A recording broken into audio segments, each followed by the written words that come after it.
Halo teman-teman, pada video kali ini kita akan sama-sama belajar bagaimana cara membuat aplikasi full stack API, dan video kali ini akan saya bagi di beberapa video di TikTok juga. Nanti akan saya jadikan beberapa video karena waktunya terbatas, dan mungkin di YouTube jadi 2 video nanti.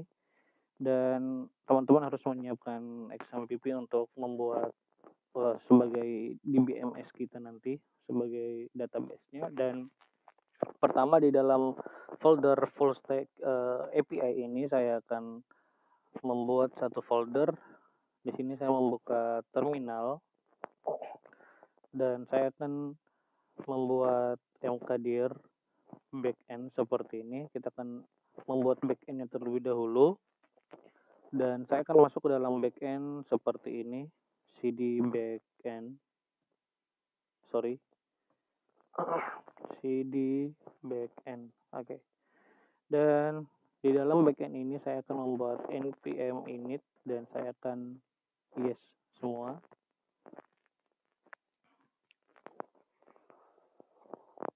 Oke, kalau sudah, sekarang di dalam folder backend sudah ada file package.json, dan di dalam file package.json ini saya akan menambahkan di sini type.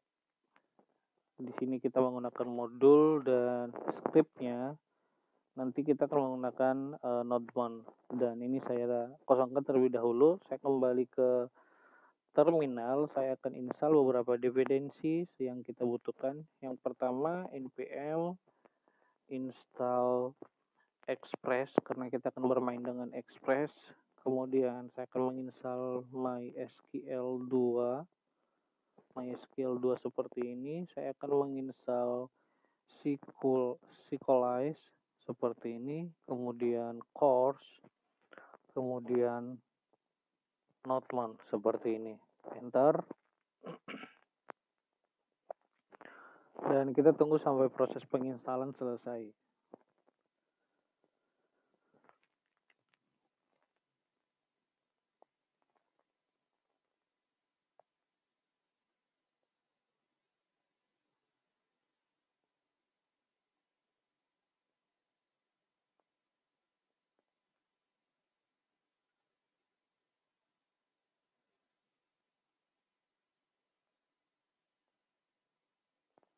Oke, jika sudah,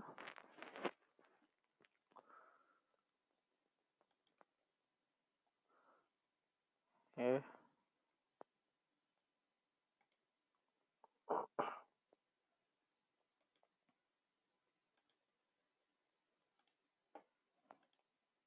Oke, jika sudah terlihat di sini ada beberapa dependensi yang sudah kita install, yaitu course, express, MySQL, nodemon, dan SQLize.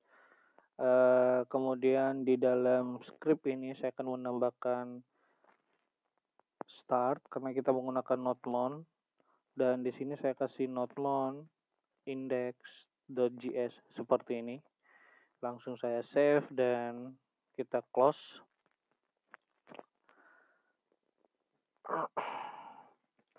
Di dalam folder backend saya akan membuat file bernama index.js seperti ini, dan di dalam file ini saya akan mengimport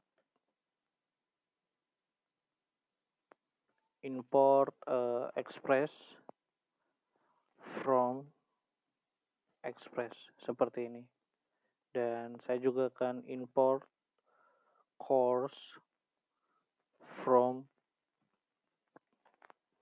course seperti ini, dan saya akan membuat variabel app sama dengan express seperti ini. Dan di sini saya akan membuat variabel port, dan saya akan membuat port 4000 seperti ini.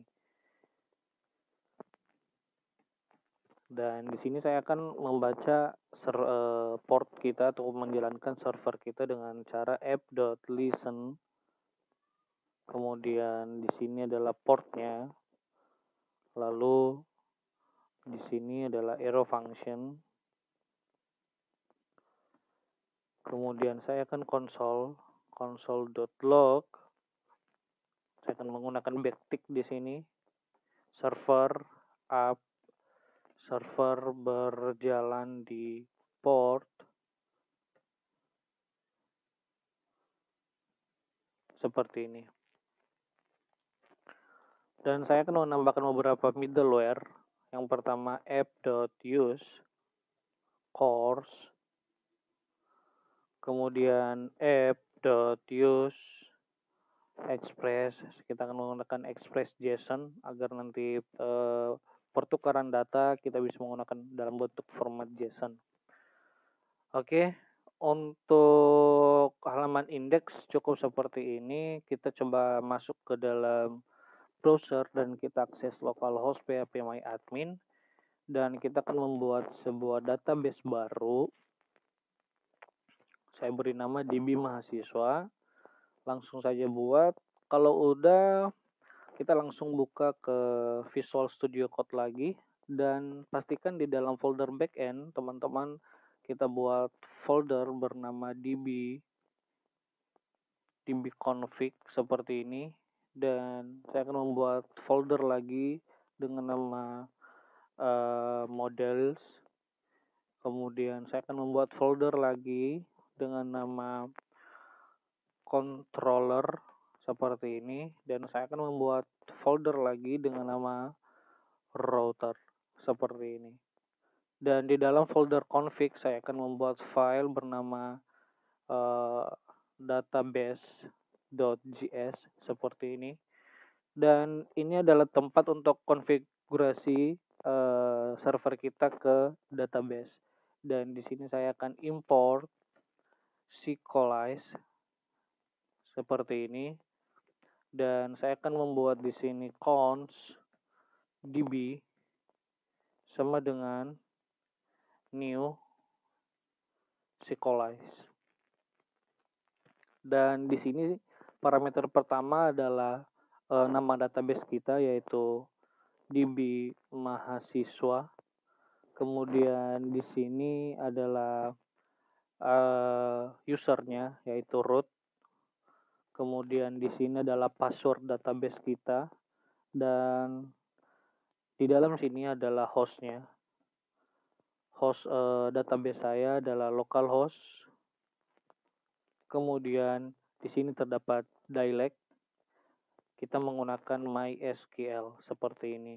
Tinggal kita export default db seperti ini. Oke, jika sudah, kita masuk ke folder models dan kita membuat file bernama mahasiswa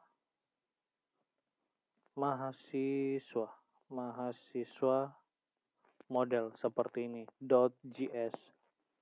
Dan di dalam model ini saya akan import Sequelize.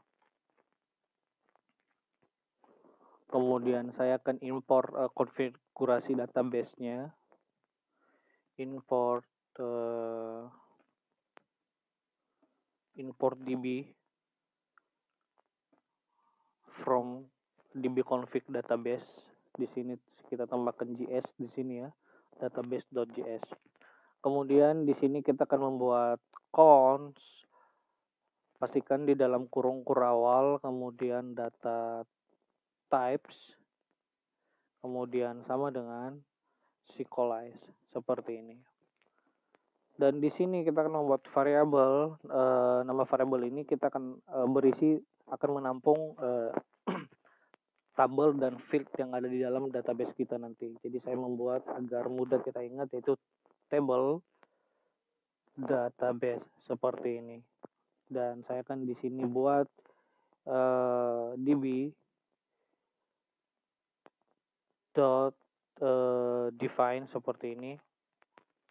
Kemudian di sini adalah nama tabelnya. Saya ambil contoh tabel kita bernama MHS. Kemudian di sini adalah terdapat fieldnya, dan di parameter ketiga terdapat kita buat freeze table name dan kita set jadi true seperti ini.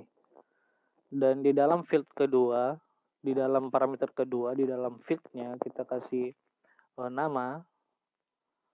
namanya adalah data types dot string seperti ini, dan kemudian kita akan butuh jurusan seperti ini, dan data types dot string seperti ini.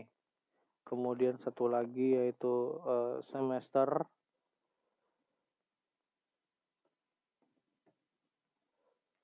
data types dot string seperti ini. Kemudian kita export default table database seperti ini. Dan di sini saya akan membuat sebuah function asynchronous. Kemudian function ini akan memanggil dirinya sendiri dengan cara buka kurung di bawah sini, dan di dalam ini saya akan membuat await db.scene seperti ini. Oke, jika sudah jangan lupa di save, dan sekarang kita masuk ke dalam folder controller. Kita akan membuat file dengan nama mahasiswa controller.js seperti ini. Di dalam ini kita akan mengimport modelnya, import table database seperti ini. Ini kita import dari modelnya, tambahkan JS di sini, dan kita akan membuat root baru, root yang pertama kita yang berfungsi untuk mengambil semua data di dalam database. Kita akan membuat di sini export langsung, export const get mahasiswa all. Oke, sama dengan sini menggunakan asynchronous function, kemudian membawa dua parameter request dan rest.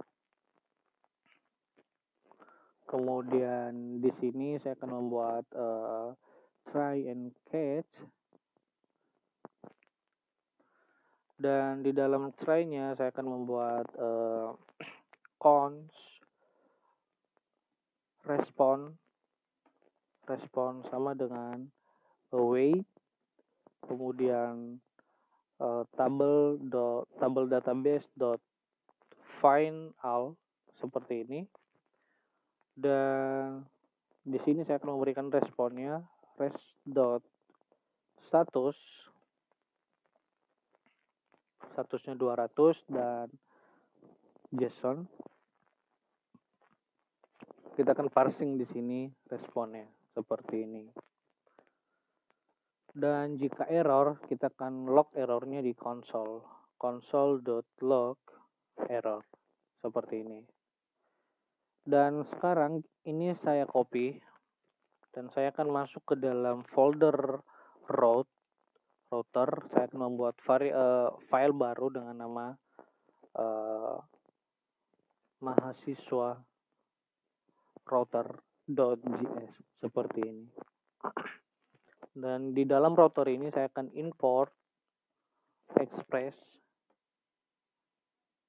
from express seperti ini, dan saya akan membuat variabel const router sama dengan express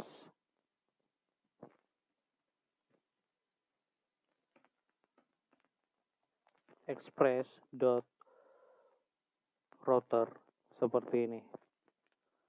Dan router ini akan saya export langsung dengan cara export default router seperti ini. Dan di sini saya akan import dari controller, import from dari controllernya mahasiswa controller.js, dan di sini jangan lupa dibungkus dengan kurung kurawal seperti ini atau objek. Oke, sekarang di sini saya akan membuat sebuah root baru, yaitu root router. Kemudian di sini kita menggunakan metode get, dan untuk path pertama kita yaitu mahasiswa. Dan di parameter keduanya adalah metodenya yaitu mahasiswa, get mahasiswa al dari controllernya seperti ini. Sekarang kita masuk di entry point kita di index.js dan kita akan import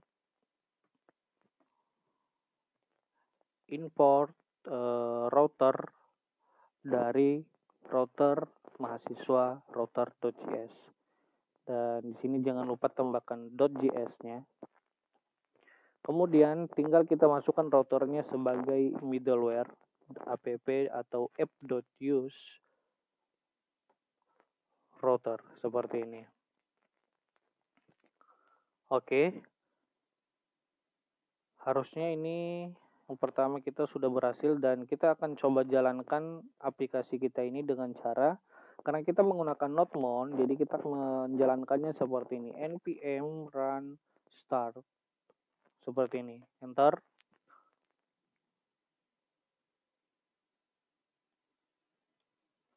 Oke, dan di sini sekarang ada sebuah query ya, ada sebuah query yang mengenerate semua field dan tabel kita ke dalam database. Dan kalau kita lihat di dalam database, sekarang kita sudah mempunyai tabel dan beberapa field yang kita masukkan tadi. Di sini saya coba refresh. Dan saya masuk ke dalam database DB mahasiswa, dan di sini ada tabel yang namanya MHS, dan ada beberapa field di dalam, yaitu ID, nama, jurusan, semester, created at, dan updated at. Seperti yang kita input di dalam model kita tadi. Seperti ini, teman-teman. Oke ya. Nah, kita sudah berhasil untuk mengambil semua data, dan untuk menguji aplikasi kita, kita akan menggunakan, ini saya tutup aja. Kita akan menggunakan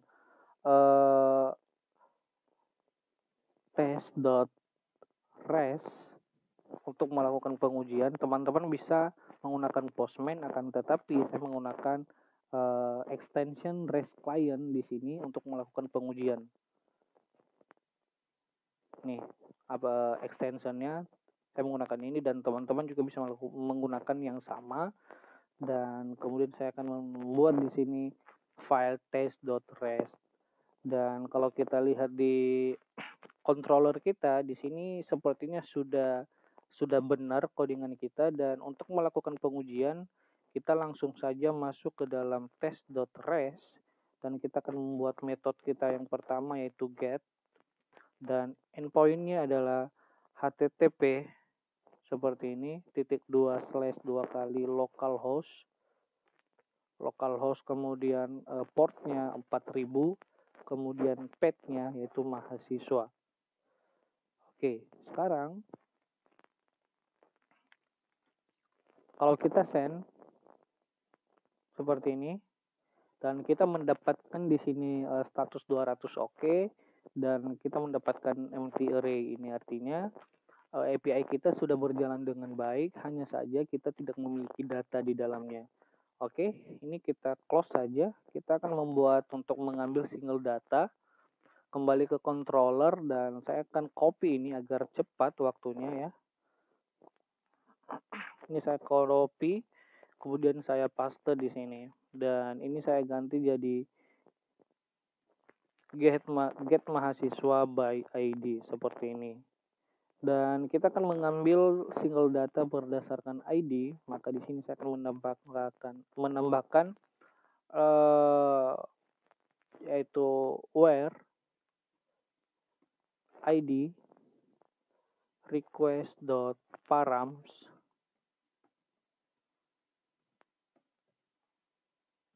.id seperti ini. Dan ini saya copy. Ini kita rubah menjadi find1 ya.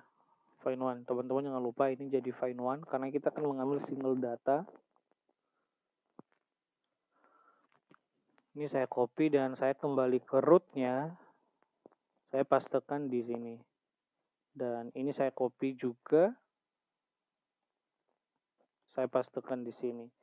Dan karena kita mengambil single data, kita akan menggunakan parameter ID dan kita kasih di sini ID seperti ini. Dan metodenya masih sama, yaitu get. Kalau udah, sekarang kita kembali ke test.res, kita akan melakukan pengujian untuk mengambil single data.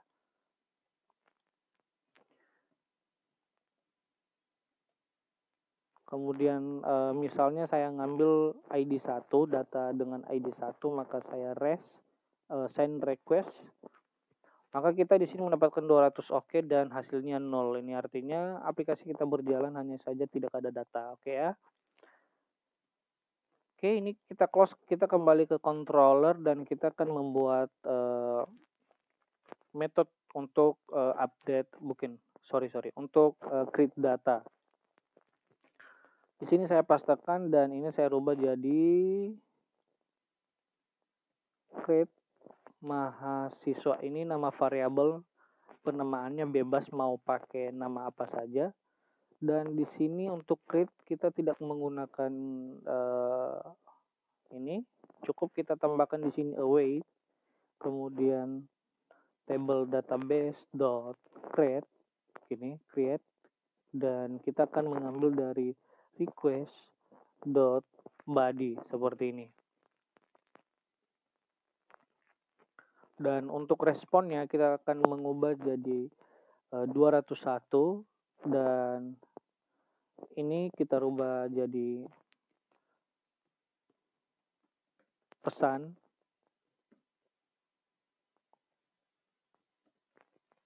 Dan pesannya adalah mahasiswa berhasil ditambahkan. Seperti ini kurang lebih. Kemudian kalau udah, kita akan melakukan pengujian lagi di dalam res test kita. Dan sebelumnya kita akan copy ini, kita akan masuk ke dalam router dan kita akan pastekan di sini. Seperti ini. Dan ini saya copy juga dan saya pastekan di sini. Dan untuk pengambilan untuk create data kita tidak menggunakan ID di sini. Dan untuk metodenya kita menggunakan post seperti ini. Oke. Sepertinya untuk codingan kita untuk create data sudah benar. Sekarang kita akan melakukan pengujian. Ini saya copy dan saya pastekan di sini. Dan saya rubah metodenya menjadi post. Kemudian ini tidak perlu untuk ID. Dan di bawah ini saya akan membuat content type dan saya akan membuat application JSON. Dan di dalam sini kita akan membungkus dengan objek dan kita akan membuat nama, contohnya nama saya sendiri. Kemudian di sini kita akan membuat jurusan tadi ya, jurusan contoh teknik informatika seperti ini. Dan yang terakhir ada semester.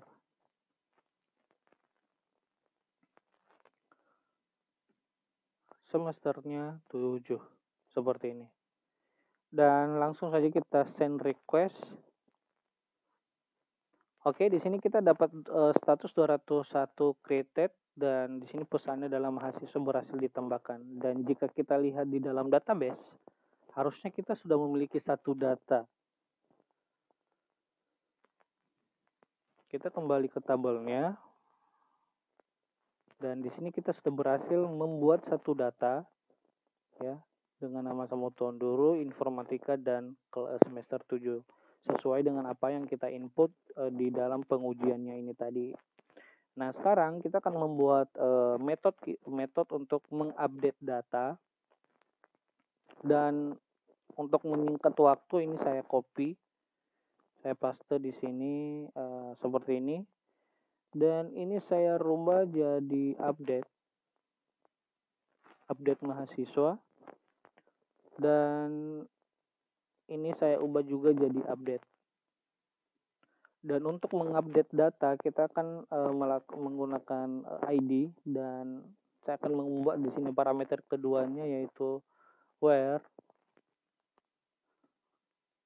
id request.params.id seperti ini, dan statusnya kita kasih 200,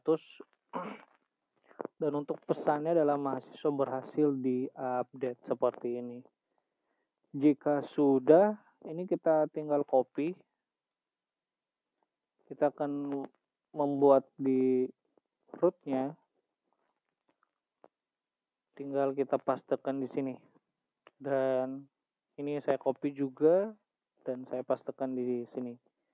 Dan untuk mengupdate data kita akan mengupdate berdasarkan ID, maka di sini kita akan menambahkan ID di sini.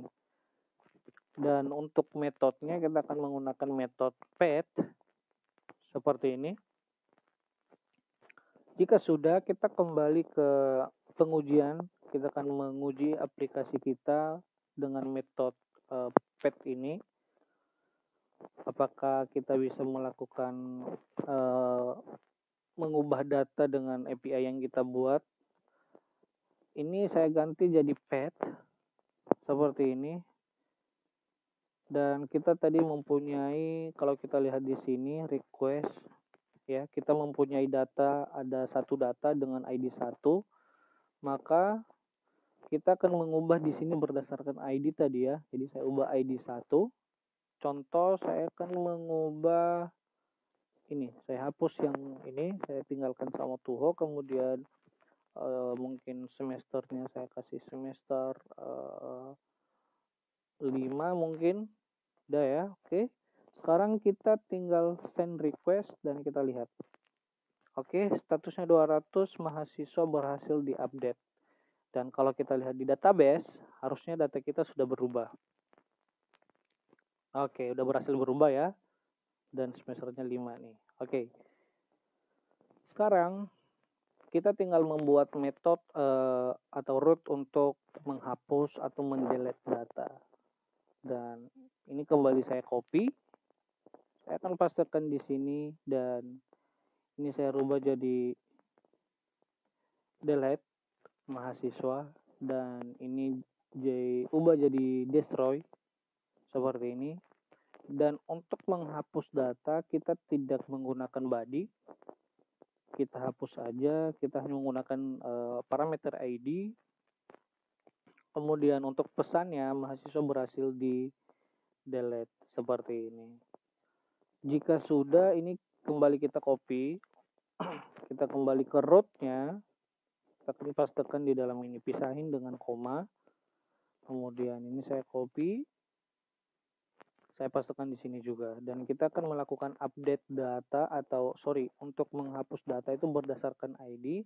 Tinggal kita merubah di sini metodenya yang tadinya pet menjadi delete seperti ini. Dan jika sudah, kita kembali ke pengujian dan kita akan melakukan uji coba pada aplikasi kita. Contoh seperti ini, metodenya adalah delete seperti ini.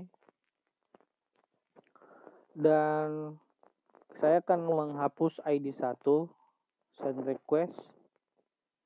Oke, mahasiswa berhasil di delete ya. Dan kalau kita lihat data keseluruhan yang ada di dalam database, harusnya kita tidak mempunyai data apa-apa karena kita sudah menghapus. Dan kalau kita untuk post data satu lagi, sudah berhasil ditambahkan, kita request lagi data, oke, datanya kembali muncul dengan ID 2. Oke, ini artinya aplikasi kita atau backend kita berjalan dengan baik. Dan untuk codingan backend kita sudah selesai di sini, teman-teman. Tinggal nanti kita akan membuat front end-nya. Nanti akan saya buat front end-nya di video yang terpisah. Oke.